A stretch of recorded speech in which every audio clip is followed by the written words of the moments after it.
Hello, नमस्कार. मी ज्योती बोलतीये. निर्णय ना? हो, ठरला की.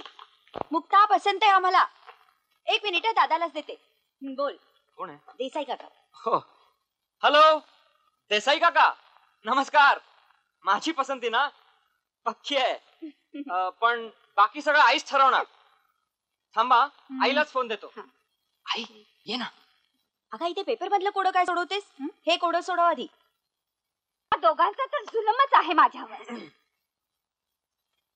हॅलो, नमस्ते देसाई भाऊजी. हो, या दोघांचा हट्टच आहे म्हणून मी हो म्हणते. अहो, देण्या घेण्याचं फोनवर कसं बोलणार? त्यांना समक्ष घेऊन या, मग मी बोलीनच. पण भाऊजी, रीत रिवाजाला धरून तरी करणार ना. पण यायच्या आधी त्यांना नीट कल्पना द्या. हो, बरं, मी फोन बंद करते. नमस्ते.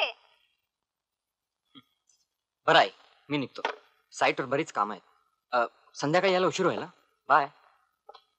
निघालात खरं बोलणी पक्की करायला, पण आपल्याला पेलवणार आहे का ते ओझं?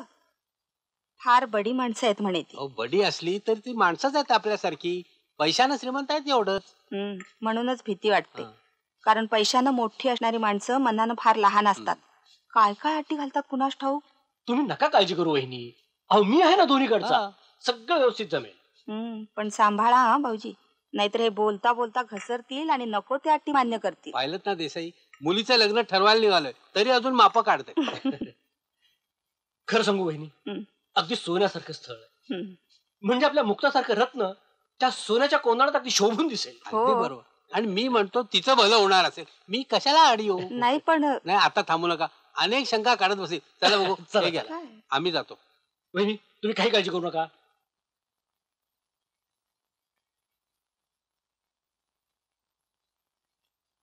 नमस्ते वहिनी साहेब. नमस्कार. काय जावई बापू. नमस्ते.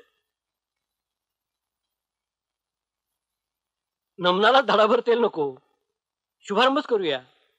करूया ना वहिनी साहेब? हो, करूया ना. कमीत कमी अटींची यादीच तयार केली आहे आम्ही. घ्या, मोठ्यांदा वाचा म्हणजे यांनाही कळेल. ठीक आहे. कलम 1, लग्नाचा दोन्ही अंगाचा एकूण खर्च वधू पक्षानं करायचा आहे. वरपक्षाकडील वराडी मंडळींचा सुद्धा सगळा खर्च वधू पक्षानं करायचा आहे. अंदाजे किती मंडळी? फार नाही, 300 350. काय बापू साहेब? कलम नंबर 2, नथ, सोन्याच्या बांगड्या, पाटल्या, मोहनमाळ, कर्णभूषण आणि इतर अलंकार मुलीच्या अंगावर घालून सालंकृत कन्यादान करायचं आहे.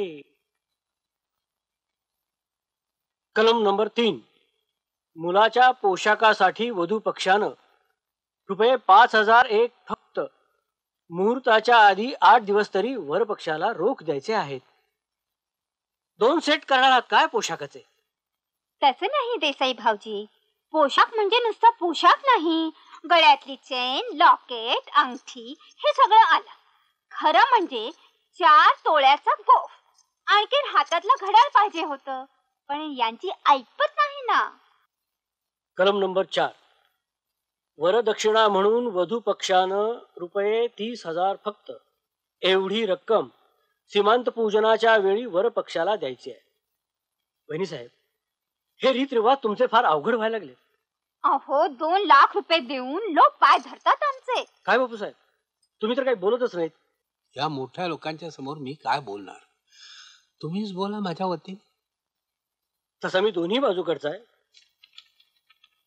कलम नंबर 5, मुलाची आई, बहीण आणि मुलाकडच्या सगळ्या मानकरणी यांचा मान पान त्यांच्या दर्जाला शोभेल असा वधू पक्षानं करायचा. म्हणजे कसा? म्हणजे यांचं घराणं नाव लौकिक लक्षात घेऊन करायचा. संपली वाटतं. मला वाटतं हा तुमचा 5 कलमी कार्यक्रम आहे. मला वाटलं 20 कलमी कार्यक्रम असेल, पण ही तुमची 5 कलम 20 भारी आहेत. अहो, भारी स्थळ पाहिजे तर थोडा भार सोसायलाच हवा. पण इथं थोडा नाही, फार भार पडतोय.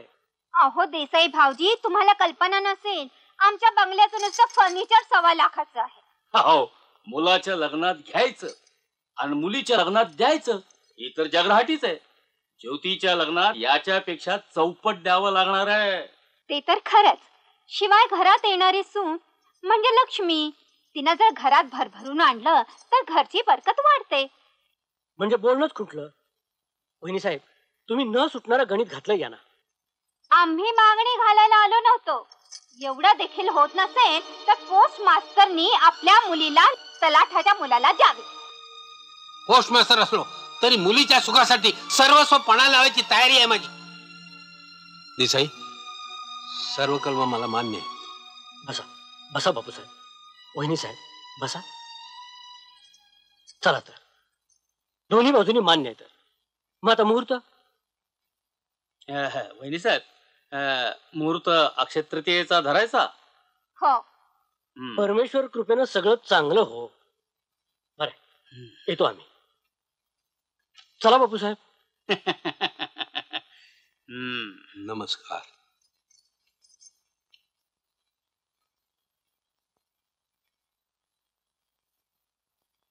बाई, केव्हा आलात? आताच आलो. बसा बसा. नुसता आलो नाही, मुहूर्त सुद्धा नक्की करून आलो. हो हो हो, आता झटपट तयारी लागा. हो, पण डोंगरा एवढी तयारी करायला लावणार नाही ना? हो, असं काय करता? सोन्यासारखं स्थळ मिळत आहे, मग किंमत नको मोजायला. बरं, आपल्याला 2-4 का मुली आहेत? म्हणजे कबूल तरी काय काय केलं? तपशील नंतर सांगतो, पण कमीत कमी 60-70 हजार तरी लागतील. 60-70 हजार? काय म्हणताय काय? अहो, मुलीला एवढं मोठं श्रीमंताचं स्थळ मिळत आहे, चेहरा जरा आसरा करा. माणसानं कसं न रडता न डरता जगलं पाहिजे. अहो, पण कुठून उभी करायची एवढी मोठी रक्कम? त्यात काय कठीण आहे? पोस्टाच्या बचत खात्यात 50,000 रुपये ते काढायचे. आणि पुढे काय करायचं? आयुष्यभर पै पै करून साठवलेली पुंजी येते. हो, साठवली, पण कुणासाठी?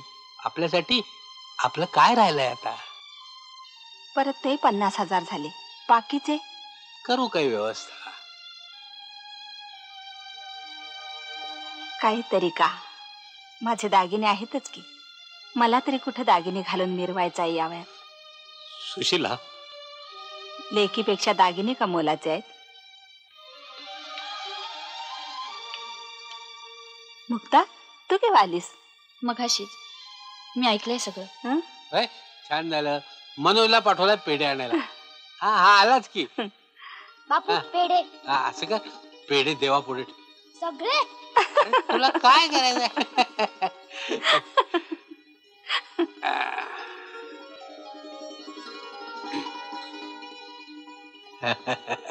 तुझ्या ताईचं लग्न ठरलं, त्याचा हा पेढा घ्या. पळा. दोन. 2 नाही, आता 1. सगळ्यांना वाटायचे. चाल. घे बेटा. नको बापू, मला हे लग्न नकोय. का? आई वडिलांचं सर्वस्व हिरावून त्यांना कफलला करणारी मुलगी व्हायचं नाहीये मला. मनोजचं काय करणार? तो किती लहान आहे अजून. त्याच सगळं व्हायचंय. हो, पण तू मुलगा आहे आणि आम्ही आहोतच की. तू कशाला काळजी करतेस? तुला मुलगा आवडलाय ना? आवडलाय ना? आवडलाय ना? असा असा असा असा हसली रे, हसली हसली. तुम्ही असा. बरं घ्या.